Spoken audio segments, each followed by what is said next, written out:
국민TV 라디오 정오종합뉴스.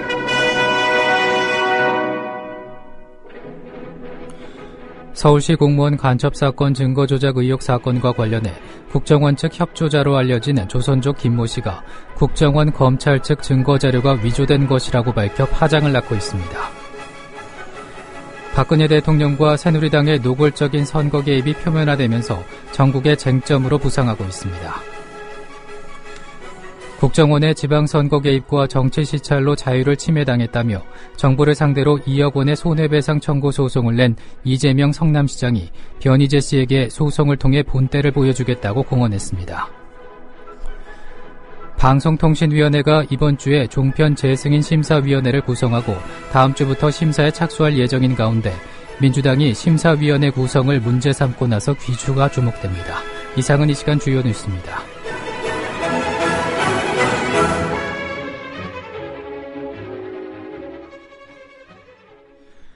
국민TV 라디오 정오종합뉴스입니다. 서울시 공무원 간첩사건 증거조작 의혹 사건과 관련해 국정원 측 협조자로 알려진 조선족 김모 씨가 국정원 검찰 측 증거자료가 위조된 것이라고 밝혀 파장을 낳고 있습니다. 국정원 협조자 61살 김모 씨는 스스로 목숨을 끊기 전 검찰에서 이번 간첩사건의 문서를 위조했다, 해서는 안 될 일을 했다고 밝힌 것으로 알려졌습니다. 국정원으로부터 전 서울시 공무원 유우성 씨가 간첩이라는 증거자료를 입수해달라는 부탁을 받고 문서와 도장을 위조했다는 진술을 했다는 말로 국정원 협조자 김모 씨는 국정원도 자신이 제공한 자료가 위조라는 사실을 알고 있었다고 주장했습니다. 한편 국정원 협조자 김모 씨는 유서를 남긴 가운데 박근혜 대통령에게는 국정원을 개혁해달라는 말을 남긴 것으로 알려졌습니다. 야당 인사들에게는 서울시 공무원 간첩 사건을 정치적으로 이용하지 말라고도 말한 것으로 전해졌습니다. 한편 국정원 협조자 김모 씨가 발견된 모텔 벽에는 혈흔으로 국정원과 관련된 글이 쓰여 있었는데 5시간 만에 지워진 것으로 전해졌습니다. 민주당은 총공세에 나섰습니다. 전병헌 민주당 원내대표는 오늘 국회에서 열린 최고위원회의에서 호텔에 피로 쓴 국정원 글자를 지을 수는 있지만 진실을 지을 수는 없다며 서울시 공무원 간첩 조작 사건의 특검 수사를 거듭 촉구했습니다. 전병헌 원내대표는 국정원 협력자 김아무개 씨의 자살기도 사건을 언급하며 진상을 덮기 위한 또 다른 은폐 조작 가능성이 제기된다. 더 이상 검찰에 맡겨서는 안 된다. 특검만이 국민이 동의하고 신뢰할 수 있는 유일한 해법이라고 말했습니다. 신경민 최고위원도 국정원에 압박받지 않았는지, 혈서는 왜 남겼고 누가 지웠는지, 유서 왜 공개하지 않는지 단 하나도 밝혀지지 않는다. 증거 조작해 멀쩡한 사람들을 간첩 만드는 게 박근혜 대통령의 새정치인가? 여당은 정보위와 법사위를 즉각 소집해 진상조사와 특검을 수용해야 한다고 덧붙였습니다. 이와 관련해 국민TV 라디오 조상훈의 뉴스바에 출연한 민주당 법률위원장인 박범계 의원은 이는 증거인멸의 정황이라며 이것만으로도 전대미문의 사건이 됐다고 말했습니다. 들어보시겠습니다. 벽에다가 국정원이라는 피로 쓴 글씨를 남겼는데 그 현장이 기자들이 도착해서 가보니까 다 말끔히 다 씻어졌다는 거거든요. 예. 그럼 이건 증거인멸의 정황이거든요. 유력한 지금 현재 문서 조작 사건의 유력한 증인이 남긴 현장이 지금 인멸됐거든요. 그럼 이 사정만으로도 이 사건은 진짜 전대미문의 사건이 된 겁니다. 그러면 지금 검찰, 이 조사팀이 해야 될 일은 뭐겠습니까? 저는 압수수색과 같은 지금 불러서 소환조사해서 말을 듣는 게 아니라 물리적, 강제적, 일종의 대물적 강제 처분이라고 하거든요. 예. 대물적 강제 수사가 저는 필요하다 이렇게 보는 겁니다. 그것을 하지 않는 이상은 여전히 대한민국 검사들보다 국정원 대공수사요원들이 더 상전에 있는 거, 그런 고해를 피하기가 어려울 것입니다. 예. 민주당 박범계 의원은 인천시장 출마를 공언한 유정복 전 안전행정부 장관이 대통령의 지지성 발언을 공개한 것을 두고 노련한 노이즈 마케팅이라고 평가했습니다. 그 발언을 들어보시겠습니다. 유정복 장관이 일종의 노이즈 마케팅을 했다고 봅니다. 예. 이분이 인천 출신이긴 합니다만은 정치적 입지를 김포에서 했습니다. 김포시장도 했고요. 김포시장도 했고요. 예. 그래서 인천 출신이라고 얘기하기에는 좀 뭐한 면이 있죠. 아무래도 인천 시민들에게도 인지도가 덜하고요. 그래서 일종의 대통령 마케팅을 저는 했다고 보는 겁니다. 노이즈 마케팅 형식을 통해서.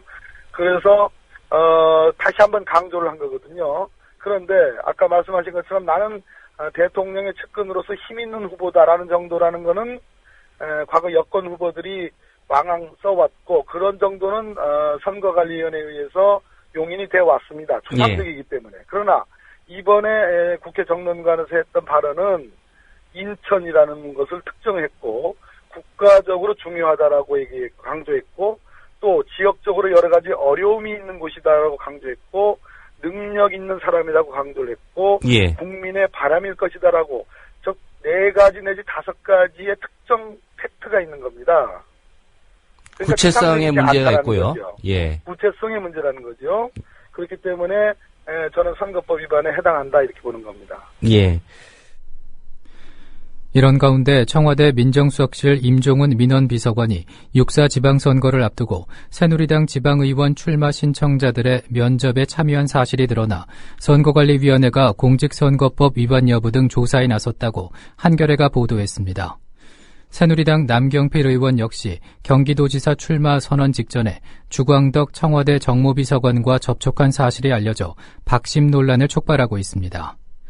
또한 새누리당 경남도지사 경선에 나선 박완수 전 창원시장도 노인복지 공약을 발표한 뒤 박심을 자신하느냐는 질문에 위와 교감을 했으며 분명한 메시지를 받고 출마를 결심했다고 답한 것으로 알려졌습니다.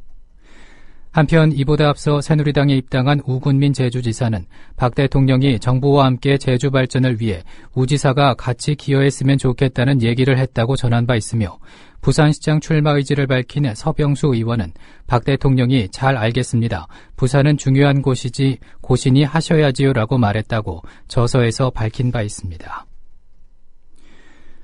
국정원의 지방선거 개입과 정치 사찰로 자유를 침해당했다며 정부를 상대로 2억 원의 손해배상 청구 소송을 낸 이재명 성남시장이 변희재 씨에게 소송을 통해 본때를 보여주겠다고 공언했습니다. 이재명 성남시장은 국민TV 라디오 조상훈의 뉴스바에 나와 지속적인 비방 모략을 일삼는 변희재 씨에게 지금까지 자신을 거론한 마타도어성 글을 수집해 소송을 하겠다며 나는 한다면 하는 사람이다. 본때를 보여주겠다고 강조했습니다. 직접 들어보시겠습니다. 이 시장님에 대해서 뭐 매국노라고까지 지칭을 했던 그 변희재 대표. 네네.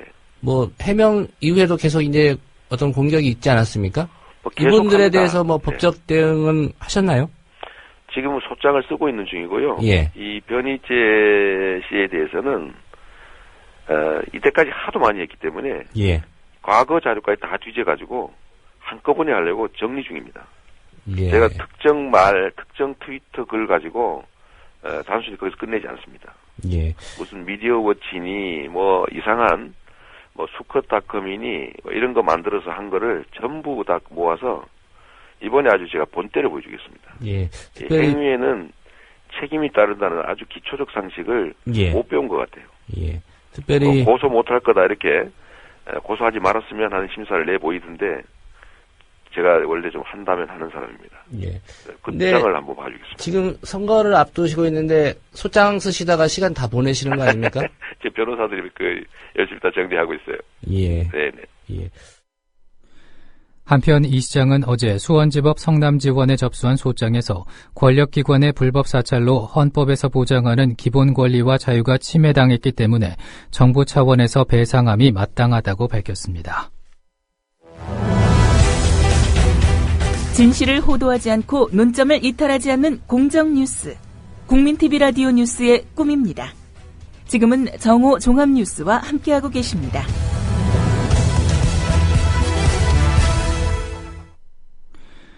방송통신위원회가 이번 주에 종편 재승인 심사위원회를 구성하고 다음 주부터 심사에 착수할 예정인 가운데 민주당이 심사위원회 구성을 문제 삼고 나서 귀추가 주목됩니다.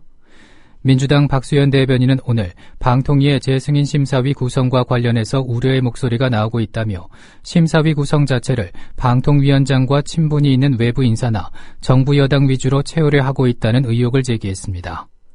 박수현 대변인은 이와 관련해 종편 재승인 심사는 국민을 바라보는 자세가 우선되어야 한다며 언론의 독립성, 공정성, 공공성 확립을 최우선 기준으로 둠으로써 종편이 진정한 방송으로 거듭날 수 있도록 해야 할 것이라고 말했습니다.